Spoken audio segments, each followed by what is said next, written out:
guys, so we're back from the house. A few little things and stuff to all sort out. Bits and bobs still need moving out the house and whatnot. We're still going to be moving the bulk load of stuff today in the boxes. So it's going to be an on-the-go day. I'm probably not going to eat for most of it and end up having a few larger meals around training and stuff.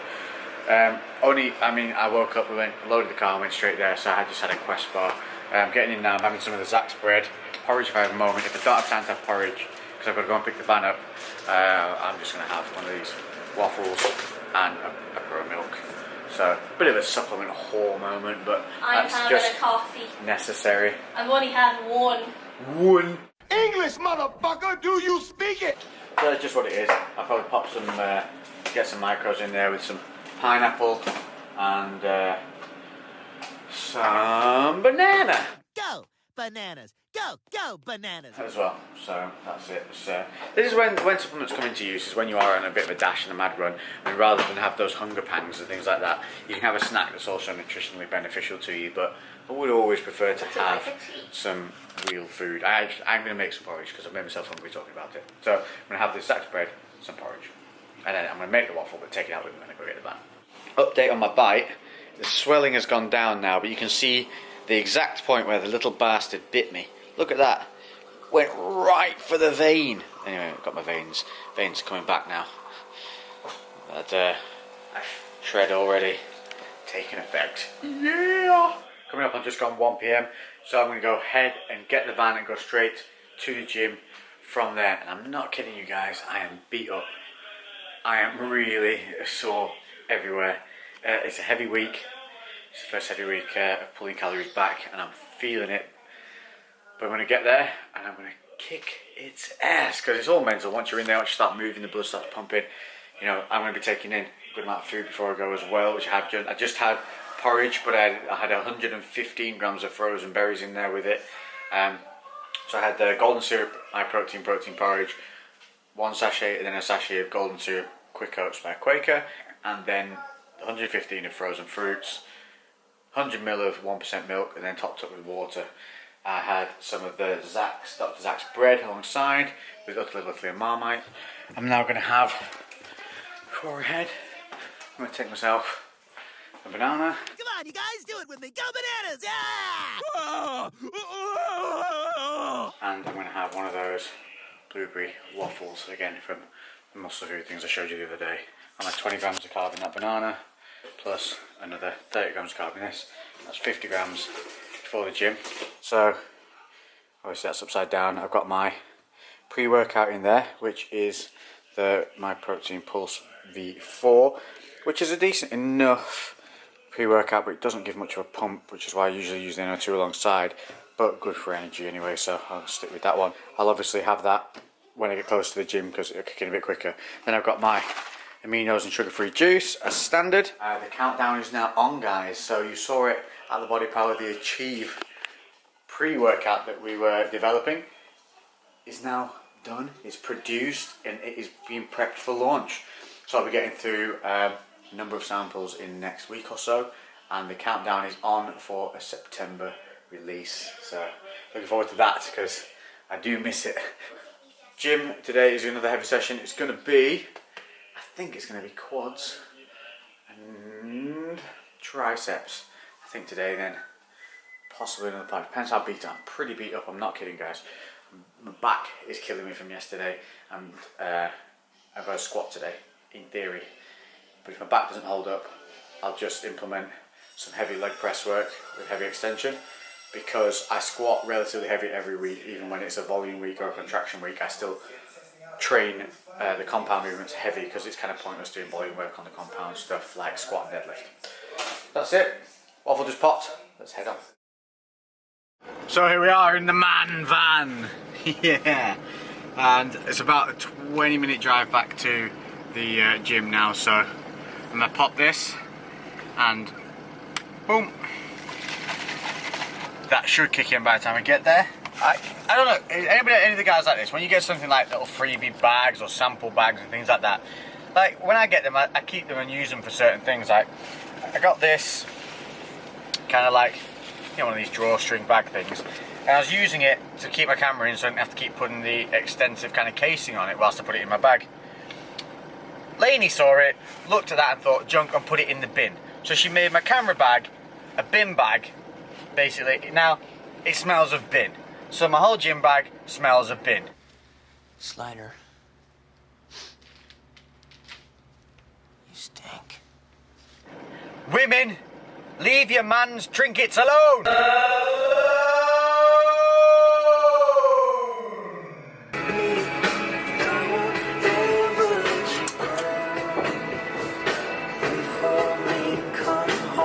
Look at this beautiful old Jag, look at this. Ah, old school. So we're in and we are attempting squats. Mikey's feeling good. He's on normal run-ins. I put the bar down to 2 plates. First set felt absolutely horrible. So I wrapped it, re-stretched again. Just come under, done 2 sets of 5 on the 20 and 20 aside. A few Americans, that's 2 lots of 44 pounds. So 88 pounds a side plus the bar, which is again 44. So whatever that adds up as. And then now we've got 2 20s and a 10 each side, 50 kilos a side. And we're going to start working our way back up. Got the door open, as you can see, which just makes life so much better when you're squatting. Fresh air coming in, blue skies coming, and let's see what we can get out. I'm definitely feeling it from the week, but it doesn't matter. Maybe I won't hit the same weight as I did last time, maybe I will.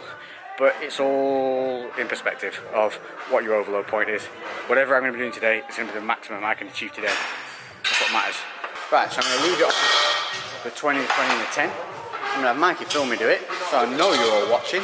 That's going to spur me on to do my best job. So if I fall over or get pancaked, you know it was all in the greatest effort. Headphones on. Rob Bailey. Beast. Let's get it done. So I hope you guys are enjoying this series at the moment. I just realised that the entire series I've been recording with the standard mic on my Mac, as I hadn't switched it over to the Yeti stereo microphone, so hopefully this sounds better. So even though this weight here is lighter than what I've been doing, as I've been saying, I was really feeling this week, and it was a mental grind as well as a physical. The injury is healing definitely, but it's not 100%, and it is very frustrating when you do get hurt, and it does limit what you can do. But here I was proving to myself that no matter what, you can get through these, and that's exactly what I did here. So don't be afraid, guys, to sometimes push through. Just make sure you do it intelligently. So Colin's come up with this awesome idea. So because they're training lighter than Colin's training, so this is Colin's effort of a 1 pin increase from that. So that is pretty clever. Hi. I'm back. Yeah. Excuse me, I have a few more questions if you don't mind. It really comes down to this. Who is your motherfucking daddy? What the fuck does he do? Who is your motherfucking daddy? So yeah, Colin is a horrible human being who does inhuman things. Very impressive to watch, and hopefully I'll be incorporating some strongman training into the routine, deeper into the winter months and deeper into the gain after this final expo. So here we're looking at me setting myself up to lift. This was my previous maximum weight that I got up to squatting during my rehab so far. Each of those plates is a 20 kilo plate, so 44 pounds each for you American people. And here again, let's talk about a bit about the form. Some people are saying about depth and whatnot, and there is a bit of a confusion on this. We are deliberately not going past parallel because we want to keep the focus on the quad and off the glutes. If you go below parallel, you're bringing it onto the glutes and hamstrings. Not a bad thing if that's what you want to target, but if you want more quad growth, if you want more quad strength specifically, then you do not need to go past parallel. To be pushing deep depth with a heavy weight at this stage and rehabbing a glute would be a very, very stupid idea. So Mikey hitting up here an extra 20 kilos on the bar to his previous max. Again, showing how you would spot on the squat. Very simple. You just hug around the core as a belt would do, and you squat down behind them. If they struggle at all, you just grip tightly around the core and help elevate them up. Very impressive. New PR for Mikey there. Mikey just hit a new PB of 20, 40, 60, 70 kilo side. That's 160 kilos on the bar. 352 pounds. Not bad. Not bad. Considering we started from the ground up. So now I'm going to try 1 rep on it. Just because I want to see if Mikey's up in the game. it entices me to want to up my game. I'm going to have him spot me, I'm going to be safe, I'm going to have a go at one good rep. The problem with me is that 3 plates is my glute overload point. So it's not so much the fact that the raw strength isn't there, it's much more the stabilisation on that glute. If it overloads, the weight will shift to the right and then it's a twist up motion, which is what we don't want. So as we always say, failure is when your technique goes, not when you can't lift it.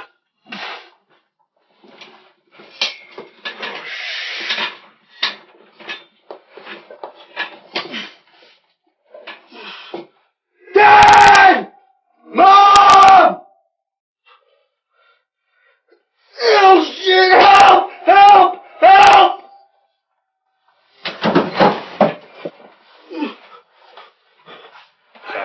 So you can't lift it properly. Let's have a go. Spotted, 1 rep. Let's see if we can both do it. Okay. A PR. It will be a PR actually. I don't remember. I haven't spotted this weight for maybe 4 years. We might be making pancakes. So I've never actually failed on a squat before either. So it'll be an experience either way. We've gone full hillbilly mode. I want to be like Mike.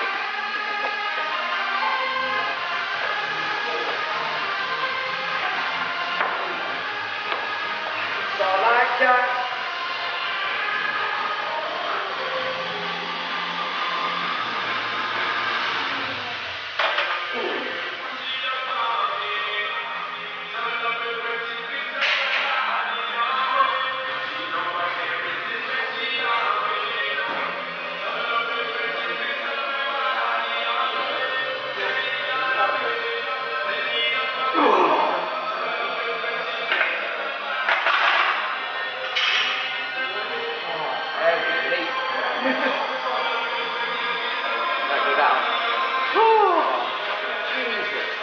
That was pretty.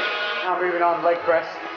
This is a really nice motion of leg press, but it does allow for a kind of daft looking amount of weight to go on it. Now we can actually put more weight on the top on this. We can do a total of like 25 plates on the whole thing, but we're going to do close leg, and so we've stacked it straight off because we're preloaded from the squats. And what we have noticed is with the boards on these can get slightly skewed because the bearings and the joints and stuff shift over time, so just be aware, if your foot pad is slightly off, compensate for it. We're going to compensate by putting a belt down here just to elevate the left side a touch, so you make sure you're getting an even load.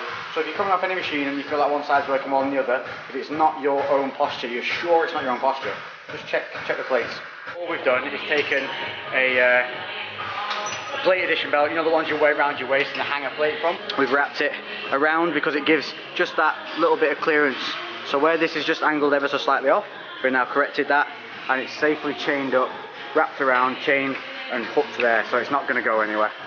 So squats took quite a bit of time, so now we're supersetting between close leg press and triceps.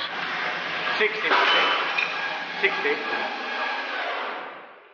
So a little variation on the exercise you saw us do before with this time using the rope. I think last time we used the straight bar. Correct me if I'm incorrect, but you can do it with a straight bar as well. But what we're looking for here is elbow position to remain the same. See how my elbows are not elevating or coming down as I extend. So that is very important. Try and keep your head nice and neutral. Relax your face, relax your neck. Keep your body posture nice and tight. So because this machine's stacked, we're doing like 8 to 10 reps on this. So we'll go to the triceps and bring those reps down to 5. First set you're always going to be fresh, especially if you're going from one body part to the next. So don't get a false sense of security and put the weight up too quickly. Do your first set, do the second set. If you still hit over your 5 or 6 on your heavies, then up the weight and you'll know for the next time, but go with how you feel.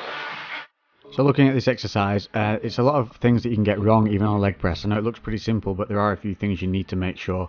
One is that you are keeping your hips down when you're doing this. So don't come so deep that it's causing your hips to come up off the bottom of the seat.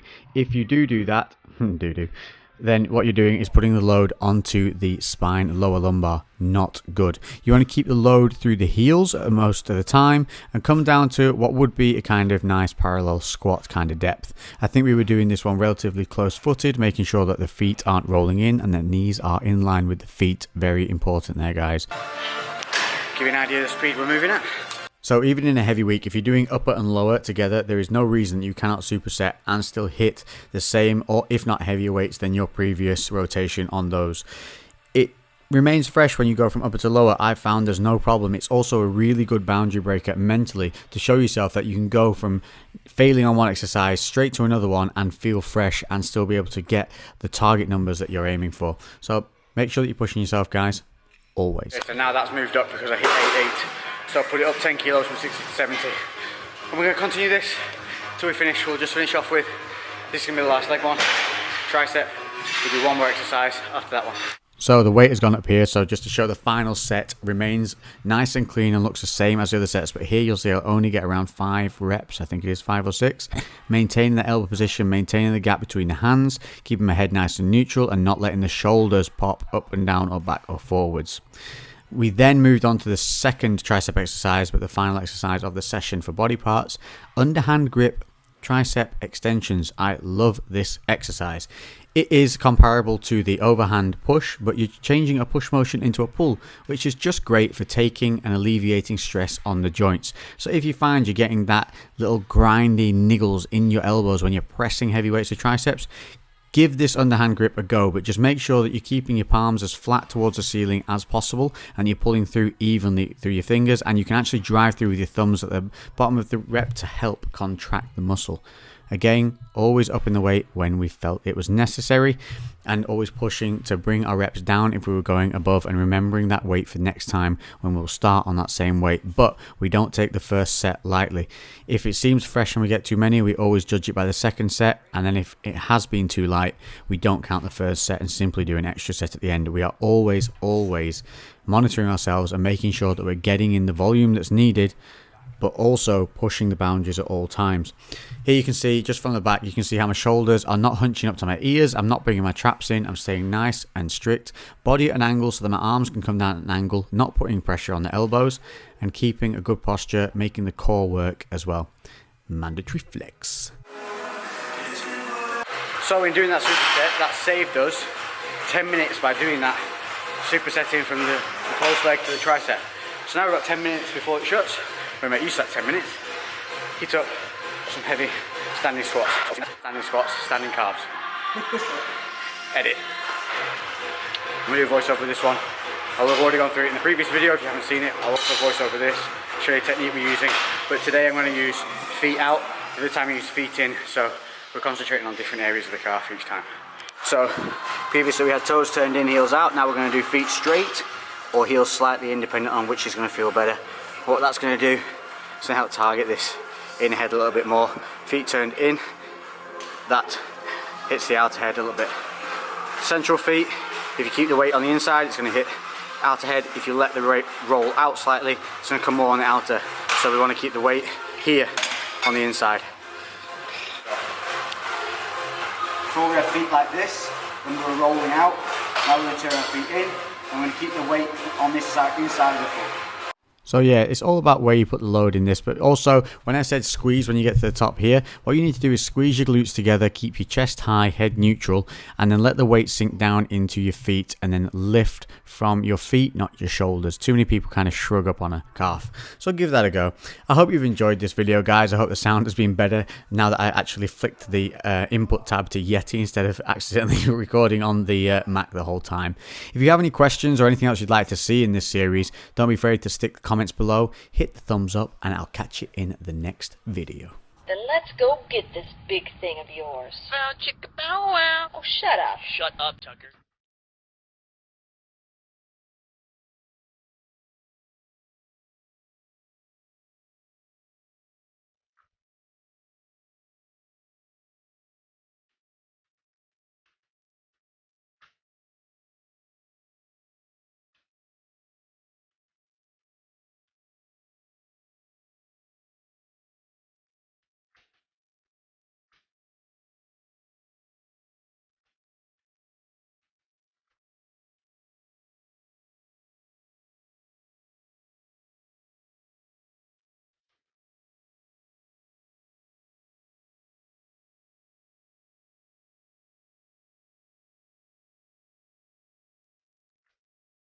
There we go.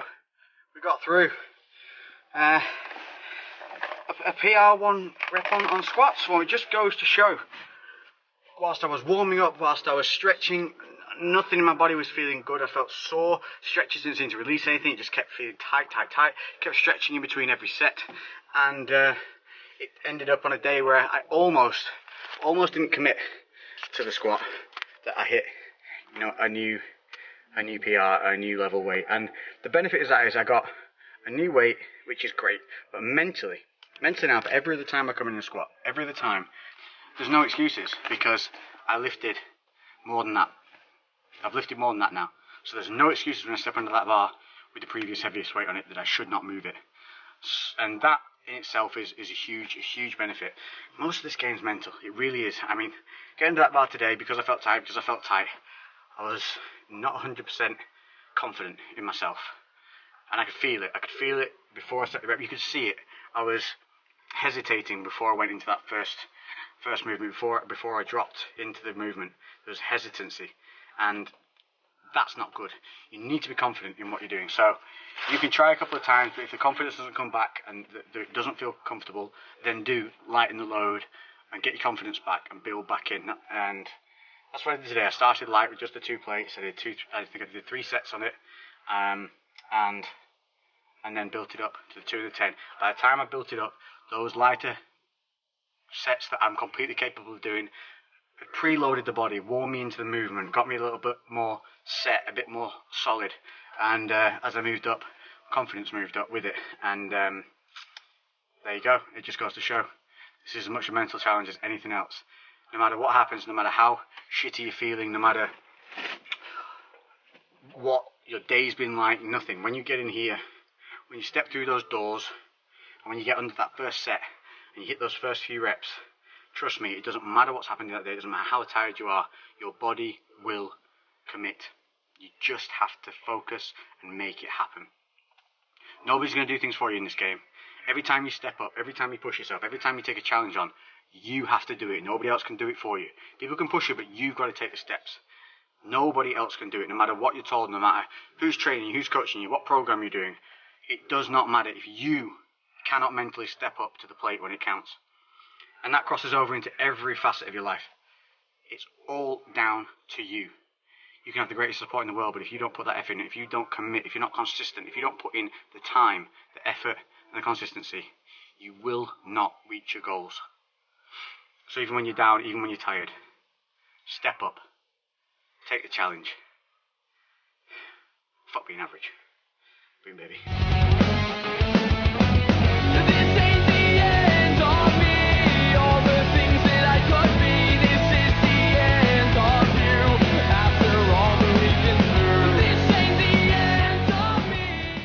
Tucker. Somebody call for a really hairy plumber. Bow chicka bow wow. Tucker, shut up. I came here to lay some pipe. Bow chicka bow wow. Tucker. So I hear you got sisters. Bow chicka. Who are twins. Wow wow. Shut up. Hey, are you a model or famous actress? Bow chicka bow wow. Shut up. Bow chicka. Shut up. Bow wow. Shut up. Bow. Shut up.